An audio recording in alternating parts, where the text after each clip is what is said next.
Hello, welcome to all. आप सभी लोगों का स्वागत है एस गुरु एकेडमी पर। आई होप आप सभी लोग अच्छे होंगे, स्वस्थ होंगे। आज हम पढ़ेंगे कौन सा नया टॉपिक है हमारा, इलेक्ट्रिक सेल। क्या है हमारा? Electric cell. इलेक्ट्रिक सेल यानी क्या है? वैद्युत सेल। ये पढ़ेंगे, ठीक है। तो क्या पढ़ेंगे? वैद्युत सेल पढ़ेंगे। तो क्या है, देखो, वैद्युत सेल क्या होती है? एक ऐसी युक्ति होती है जो क्या रासायनिक ऊर्जा को किसमें, विद्युत ऊर्जा में बदलती है। क्या है? पहली बात तो यह है, सेल है वो रासायनिक ऊर्जा को विद्युत ऊर्जा में बदलती है, ठीक। दूसरा पॉइंट, इसका काम क्या होता है? ये किसी भी परिपथ में लगातार आवेशों का प्रवाह बनाए रखती है। आवेशों का प्रवाह बना रहता है किसके कारण? सेल के कारण। तभी क्या है, और आवेश का प्रवाह बना रहेगा तो इसका मतलब क्या है? उसमें लगातार धारा बनी रहेगी, ठीक है। क्योंकि आवेश के प्रवाह की दर को ही का धारा कहा जाता है, ठीक है। तो क्या हुआ ये? तो हमारा क्या है, जो हमारी सेल होती है वो क्या करती है? रासायनिक ऊर्जा को विद्युत ऊर्जा में बदलती है, जिससे क्या होता है, किसी भी परिपथ में आवेश का प्रवाह लगातार बना रहता है, ठीक। अब इसके अंदर, सेल के अंदर होता क्या है? सेल के अंदर होता है, धातु की दो प्लेटें होती हैं। धातु की दो प्लेटें होती हैं जिनमें क्या होता है हमारा, इन्हें जो प्लेट, वो धातु की छड़ें होती हैं। छड़ें पहले कहेंगे, धातु की छड़ें होती हैं जिन्हें क्या कहते हैं हम? प्लेटें कहते हैं या इलेक्ट्रोड कहते हैं। क्या कहते हैं? धातु की छड़ें होती हैं, उन्हें क्या कहते हैं हम? प्लेटें कहेंगे या इलेक्ट्रोड कहेंगे। और ये छड़ें होती हैं, प्लेटें होती हैं, वो किसमें? एक घोल में, घोल कह सकते हैं, घोल में डूबी रहती हैं, जिन्हें क्या कहा जाता है? उस घोल को कहा जाता है वैद्युत अपघट्य। क्या कहा जाता है? वैद्युत अपघट्य। तो क्या है हमारा इलेक्ट्रिक सेल यानी विद्युत सेल होती है, वो क्या है? एक ऐसी युक्ति होती है जो रासायनिक ऊर्जा को विद्युत ऊर्जा में बदलती है, बदल के क्या करती है, हमारे किसी भी परिपथ में आवेश के प्रवाह को लगातार बनाए रखती है। और क्या है, इसमें दो छड़ें होती हैं, वो भी किसकी? धातु की छड़ें होती हैं। उन छड़ों को क्या कहेंगे? या तो प्लेटें कहेंगे या इलेक्ट्रोड कहेंगे। और ये छड़ें होती हैं, एक घोल में डूबी रहती हैं या द्रव में डूबी रहती हैं, उसको कहा जाता है वैद्युत अपघट्य। इस वैद्युत अपघट्य की अपनी एक प्रॉपर्टी होती है कि जैसे ही ये वाली जो छड़ें थी हमारी, इसमें हम डुबोएंगे, जैसे ही इसमें जाएंगी, उसमें से एक प्लेट धनावेशित हो जाती है, दूसरी प्लेट ऋणावेशित हो जाती है, ठीक है। अब क्या है, एक प्लेट धनावेशित होगी, दूसरी प्लेट ऋणावेशित होगी। अब क्या होगा, सेल के अंदर क्या होगी, हमारी रासायनिक क्रिया होगी, जिससे के कारण क्या होता है, हमारा जो परिपथ में धारा होती है वो लगातार प्रवाहित होती रहती है। क्यों? क्योंकि वहां पर आवेश का प्रवाह लगातार होता रहता है, ठीक। तो अब क्या लिख लेते हैं हम अपनी डेफिनेशन।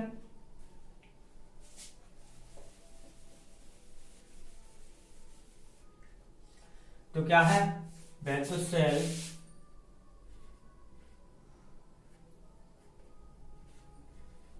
विद्युत या वैद्युत दोनों वर्ड होते हैं इंग्लिश में, दोनों जगह इलेक्ट्रिक ही लिखा मिलेगा, ठीक है। क्या वैद्युत सेल एक ऐसी युक्ति होती है जो रासायनिक ऊर्जा को विद्युत ऊर्जा में बदलकर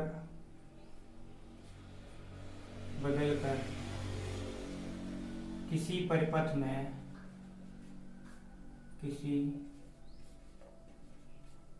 में आवेश के प्रवाह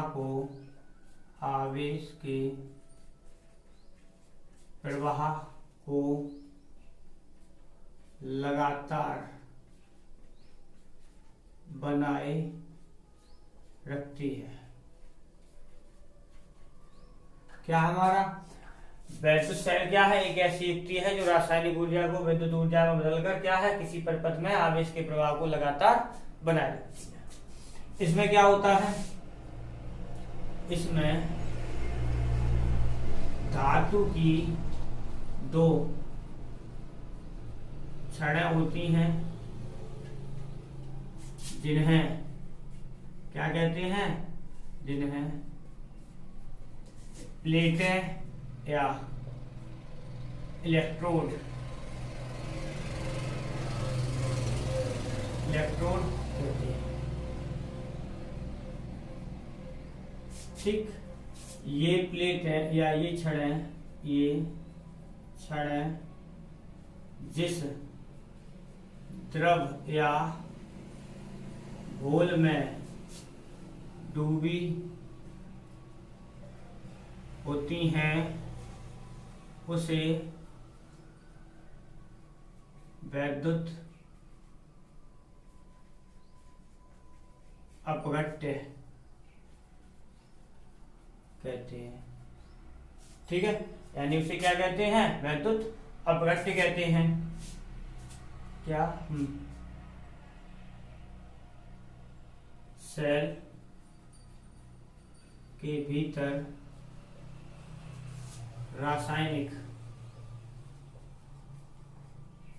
क्रिया होती रहती है जिससे आवेश का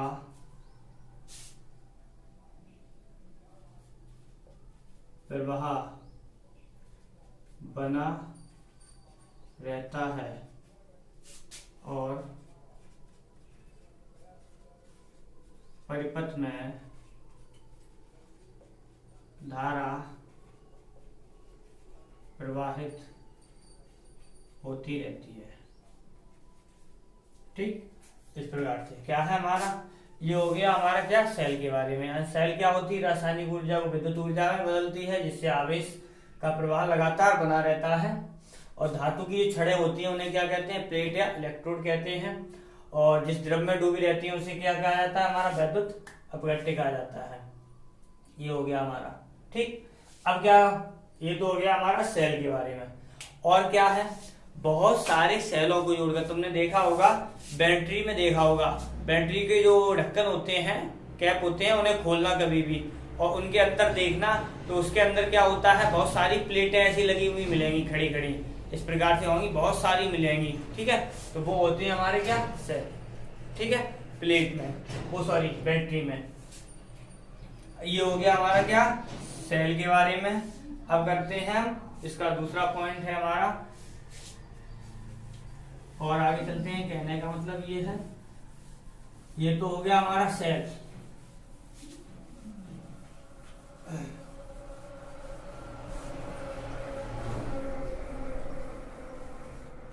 अब सेल हो गया। अब सेल के बाद सेल का विद्युत वाहक बल। सेल का विद्युत वाहक बल। तो क्या है हमारा सेल का विद्युत वाहक बल? अब देखो, सेल के अंदर क्या है? रासायनिक क्रिया हो रही है। ठीक है, रासायनिक क्रिया हो रही है। अब क्या है? परिपथ में आवेश को लगातार बनाए रखना है, तो क्या है हमारा?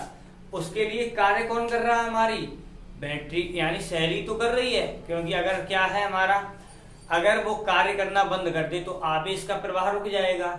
आवेश का प्रवाह रुक जाएगा तो धारा बहना बंद हो जाएगी। तो क्या है हमारा? किसी भी आवेश को परिपथ में लगातार प्रवाहित रखने के लिए किसके द्वारा कार्य किया जाता है? हमारा सेल द्वारा कार्य किया जाएगा या सेल द्वारा ऊर्जा दी जाती है। तो जो कार्य किया जाता है या सेल द्वारा ऊर्जा दी जाती है वही क्या होता है? हमारा सेल का विद्युत वाहक बल होता है। क्या है, यानी किसी भी परिपथ में आवेश को लगातार प्रवाहित रखने के लिए सेल द्वारा क्या कुछ कार्य किया जाता है, और प्रवाहित किसे रखना है, आवेश को। लेकिन यहाँ पर थोड़ी डेफिनेशन हम चेंज करके लिखेंगे, यानी क्या, एकांक आवेश को पूरे परिपथ में प्रवाहित करने में सेल द्वारा दी गई ऊर्जा या सेल द्वारा किया गया कार्य ही क्या होता है, हमारा सेल का विद्युत वाहक बल कहलाता है। अब ये किस किस बात पे निर्भर करता है, ये किस पर बात निर्भर करता है, घोल की प्रकृति पर, और जो हमारी प्लेटें थी यानी छड़ें ली थी वो उनकी प्रकृति पर निर्भर करता है। किन पर, यानी प्लेटों तथा वैद्युत अपघट्य की प्रकृति पर निर्भर करता है। ठीक, और इसकी दिशा क्या होती है, इसकी दिशा हमेशा क्या, अभी मैंने बताई थी, दो प्लेटें होती हैं, घोल में डूबी रहती हैं, उनमें क्या एक पॉजिटिव हो जाती है और एक निगेटिव हो जाती है, तो इसकी जो दिशा होती है वैद्युत सेल उसकी विद्युत वाहक बल की, तो वो क्या होती है, हमारी ऋण इलेक्ट्रोड से धन इलेक्ट्रोड की ओर होती है। ठीक है, तो क्या हमारा सेल, अब क्या है यहां से,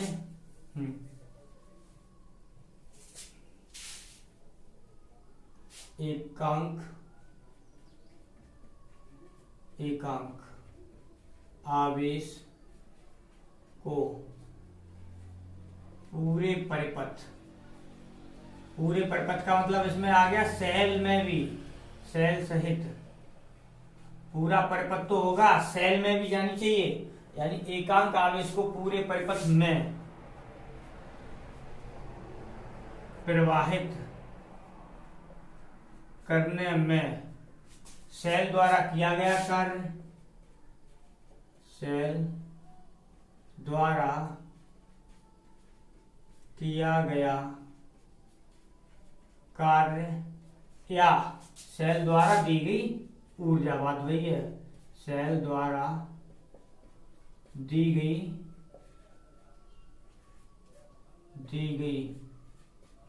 ऊर्जा, क्या, सेल का विद्युत वाहक बल कहलाती है, सेल द्वारा किया गया कार्य कहलाता है।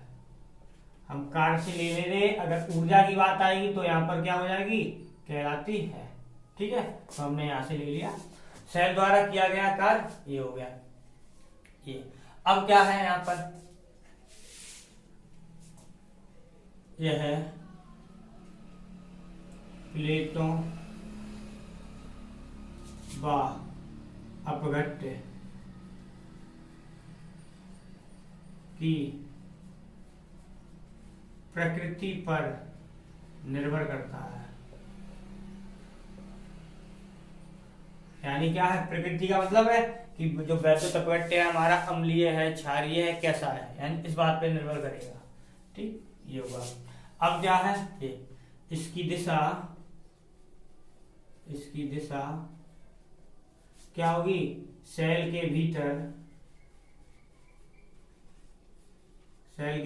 क्या होगी, ऋण इलेक्ट्रोड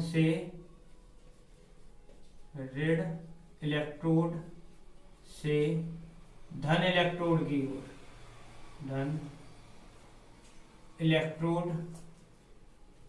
की ओर होती है।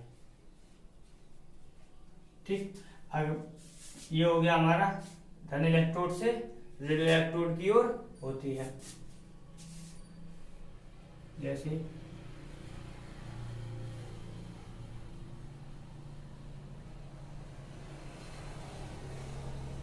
ये रहा ऋण इलेक्ट्रोड, ये रहा धन इलेक्ट्रोड, ये रहा,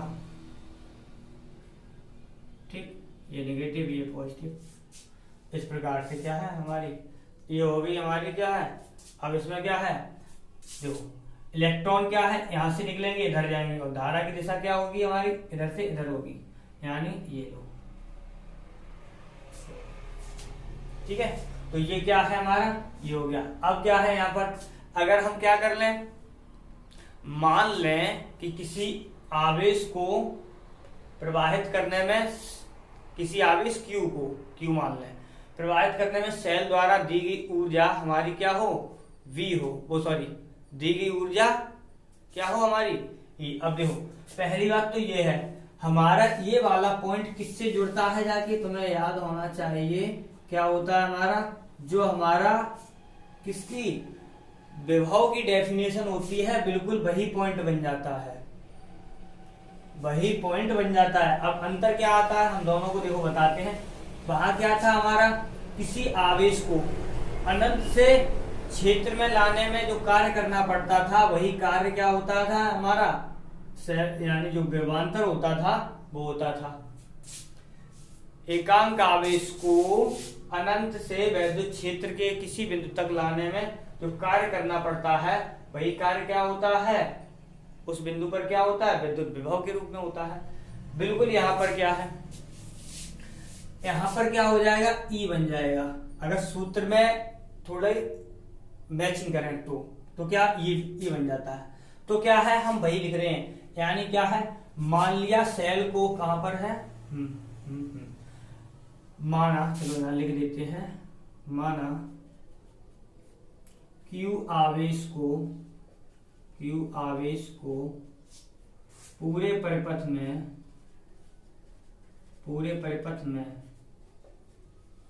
प्रवाहित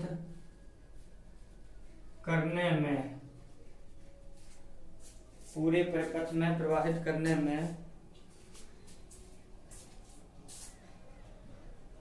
में सेल द्वारा किया गया कार्य W हो, तो Q आवेश को प्रवाहित कर रहे हैं तो क्या हो जाएगा, सेल का विद्युत वाहक बल क्या निकल आएगा, E बराबर हो जाएगा हमारा W अपॉन ये हो जाएगा, क्या हो जाएगा हमारा, सेल का जो विद्युत वाहक बल E बराबर हो जाएगा वो हमारा क्या हो जाएगा, W अपॉन Q। ठीक, तो क्या है हमारा, यानी देखो सेल का जो विद्युत वाहक बल होता क्या है, यानी सेल में आवेश को लगातार प्रवाहित रखने के लिए क्या है, कौन कार्य करता है हमारा, सेल कार्य करती है या ऊर्जा देती है, तो कौन करता है, सेल ही करती है। तो वही जो ऊर्जा दे रही है, तो वही तो हमारी क्या है, विद्युत वाहक बल है। ठीक है, तो ये हो गया हमारा। अब क्या है, वो विद्युत वाहक बल होता है वो किस किस बात पे निर्भर करता है, हमारी जो छड़ें या प्लेटें थी उनकी प्रकृति पर और वैद्युत अपघट्य की प्रकृति पर। अब इस बात पे निर्भर नहीं करता है कि ये प्लेटें हैं कितनी लंबी हैं कितनी मोटी है, नहीं, प्रकृति पर निर्भर करेगा कि किस धातु की बनी है, यानी किस धातु की बनी थी, लेकिन किस धातु की है वो। वैद्युत अपघट्य का मतलब क्या है, ये अम्लीय है या क्षारीय है, किस प्रकृति का है वो।